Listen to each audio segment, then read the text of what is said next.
Good morning and welcome back to your weekend unboxing here on Gaming with ADHD, where today we're going to be taking a look at Warhammer 40,000 Combat Arena, Lair of the Beast, and no, I can't think of anything else to add into that title. This was not necessarily something I was planning on picking up, but a friend of mine wanted some of the miniatures out of it, and so we came to an agreement, and he asked me to do an unboxing before I handed those over. So we're going to take a look at it. Basically, this is a boxed game from Games Workshop, typically sold through mass retailers. At the moment, it is currently a Barnes & Noble exclusive, so that does mean you pretty much have to be in the United States in order to pick this up. But if you are interested in some of the contents, well, hopefully you know somebody in the United States who can help you out. But before we get into it, do make sure you're subscribed to the channel. I try to put out a few videos each week covering all sorts of content, whether it's board games, miniatures, role-playing, anything in between. I'd love for you to come along and see what we have to share. In addition, there are going to be a couple of links down below where you can purchase it yourself. Also, some affiliate links to Amazon, DriveThruRPG that do help out the channel if you choose to use them, but not required. We're happy to have you here anyways. So, that all out of the way, let's take a look at the game. All right, so this is literally a mass market product. It is not typically something you would find in a Games Workshop store. I do apologize for the reflection. Unfortunately, it's how my lights work. But basically, it is a board game for 2 to 4 players, essentially to kind of tease you into the Warhammer 40,000 hobby. So, real quick, we'll look at the back of the box. Basically, it does give you a breakdown of everything you get. Right here, you can see normal retail cost is $34.99, which is actually kind of surprising because you get 13 miniatures out of it. That's basically about, well, it's less than $3 a model. So I didn't do the exact math, but 13 models from Games Workshop for $35, that's pretty good. Now, we'll get into the models here in a second. Yeah, I did like a peek through, and also I kind of recognize some of the stuff here on the back, but we'll talk about that in a second. So, where can I put this in my tiny desk? All right. So first off, we've got everything kind of tossed in. I was a little disappointed when I saw that. But we've got our rule book, 24 pages, but we're going to get lots of art. Now, this I actually think is kind of cool.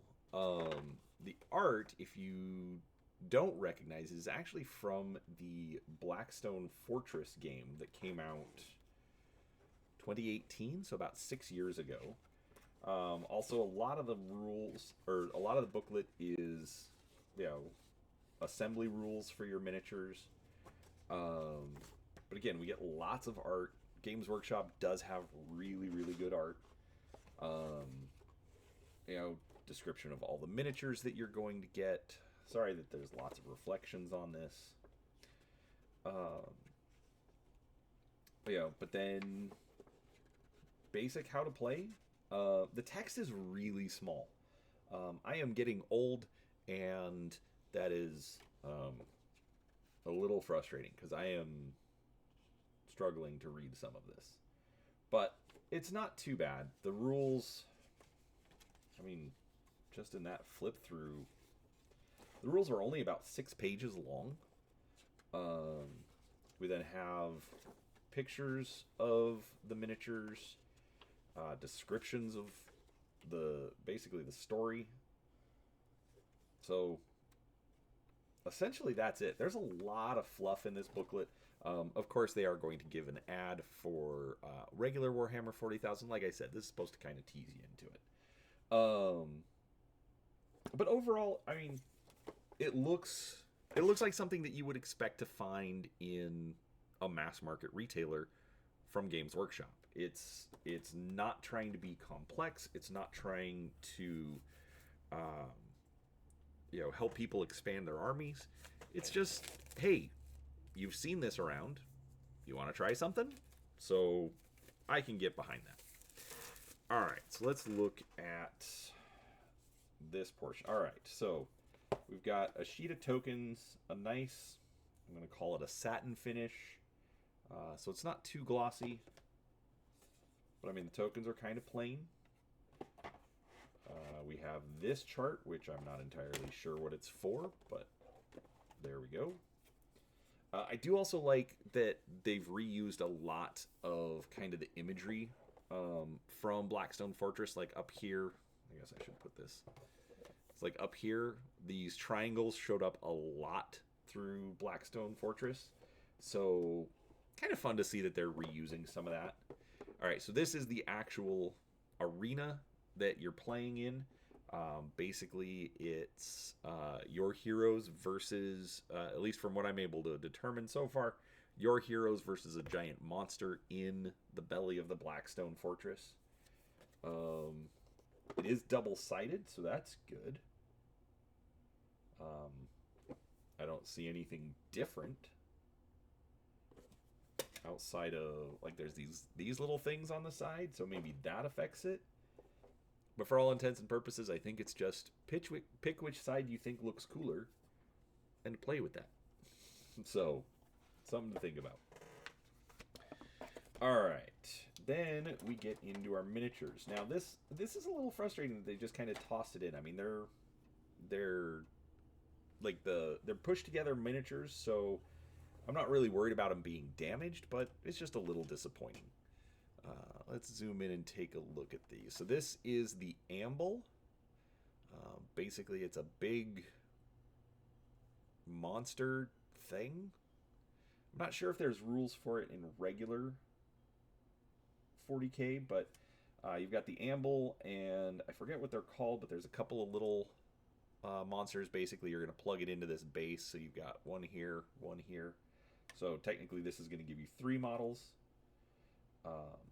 Again, this was from an expansion for Blackstone Fortress. We get a Space Marine because it's Games Workshop. They're not going to put out a game without a Space Marine. Again, simple, press to fit. I do like that they give you options for the head. You can either give him a helmet or have it bare head.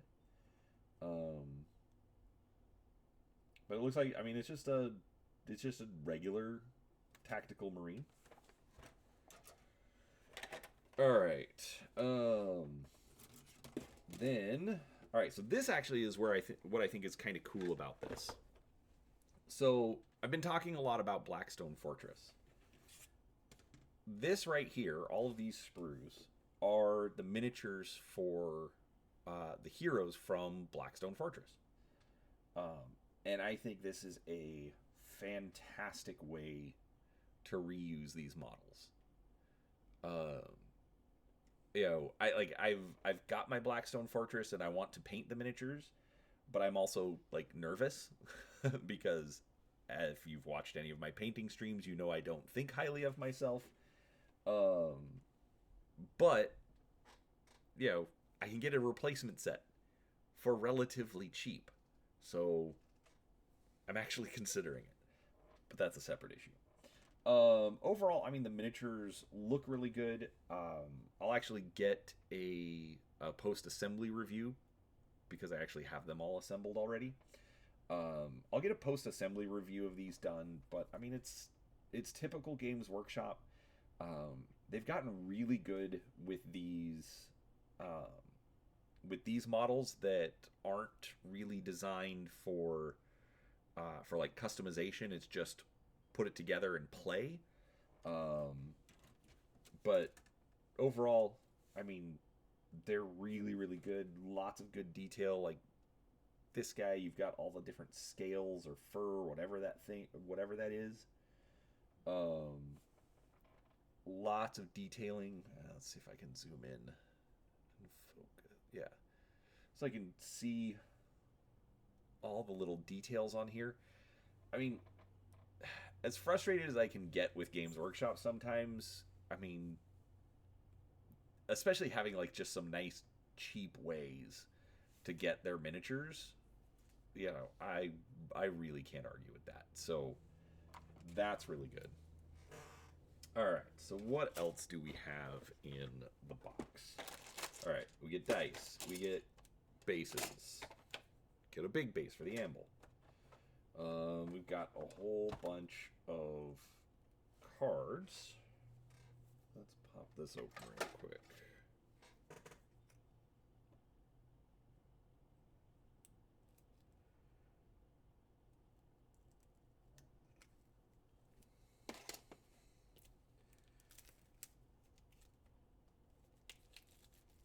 All right, so first up, we've got some of the larger cards. So we've got our amble. So basically this is just going to be a big tracker.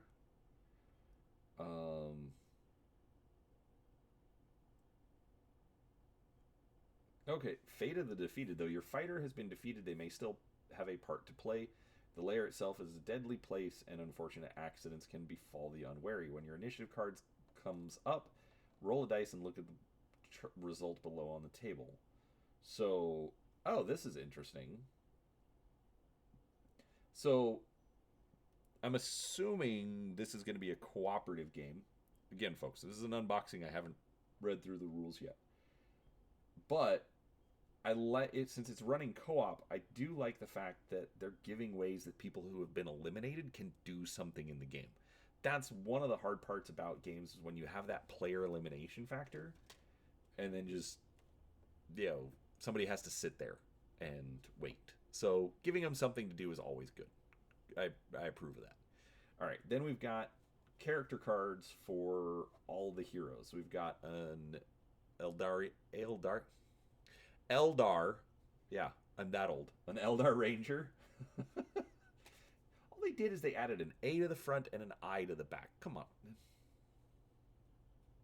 Anyways. All right, we've got 025. Oh, each character has a Fate of the Defeated, but okay, it looks like it's the exact same for each one. All right, so we've got our Eldar Ranger, 025 Imperial Robot. This I just thought was a fun model. Something that you don't normally see in Games Workshop. A robot that doesn't look like a Gothic cathedral or a skull. So, interesting. Rouse Gafar, Rattling Thief. Nice to see Rattlings making a comeback. Sergeant Venaro, the Blood Angel Sergeant. So again, just gives you your weapon, what you can affect, like where you can target. This is interesting. So you've got the light hex and the dark hex, which is going to change what your hit value is and how much damage you're going to do. So that's kind of interesting. I've not seen a game break things down like that before. But it's interesting, and it's a nice simple mechanic for players, so I do like that. All right, we've got Janice Drake, the Rogue Trader. Thaddeus the Purifier, Munistorum Priest. Looks like everybody's also got a unique action down here on the bottom. Espern Locarno, Imperial Navigator. Dude, why is the Navigator off the ship and going exploring? Dude, you ain't getting through the warp without him. Pius Vorn, Missionary Zealot.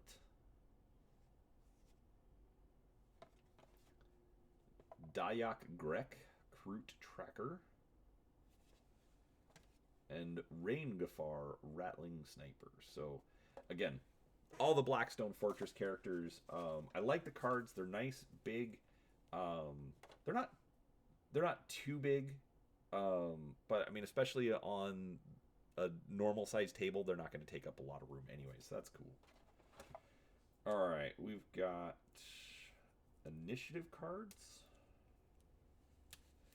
All right, I'm just going to flip through these last couple of things real quick.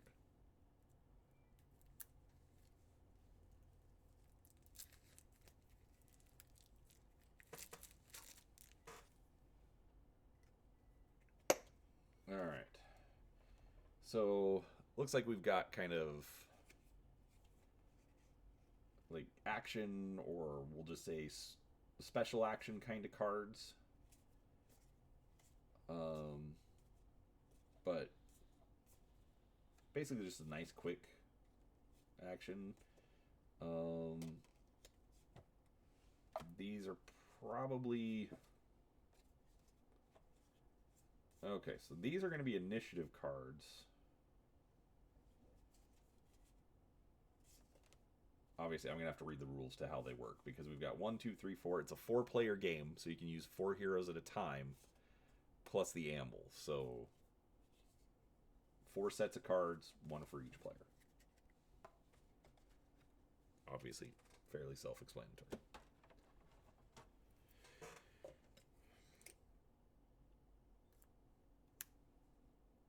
Alright, last set of cards. This says action cards. So again, I'm not sure if it's full action. Like, you only use the action cards? Probably, but... Oh, you know what? One of these was talking about moving your energy markers, so... I'm guessing... No, this has to be wounds. That chart that we saw at the beginning. You know, you're probably going to put a token on there. That'll track how many energy points you have.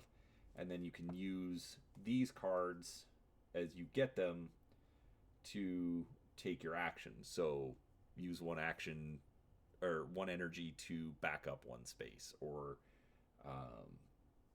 use one energy for crippling blow. Okay. I can kind of see what they're doing. Interesting. All right, this actually I do want to point out. So obviously we had to get through everything to get to here. But in the box, they've given us some sort of a storage solution. I'm not entirely sure how well it'll work. Looks like we've got spots for the little lizard creatures, the amble, and then 6, 10 heroes. So yeah, so everything should fit in here, which is nice, although I do wonder if everything is... No, everything should be fine, because you've got this lip here, so this is where the board and all of the charts will go. So yeah, that should be fine. All right, I'm excited. This is good. This is going to be fun.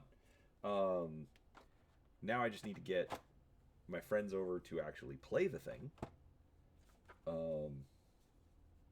But I like what it's doing here. Yeah, this is actually going back in.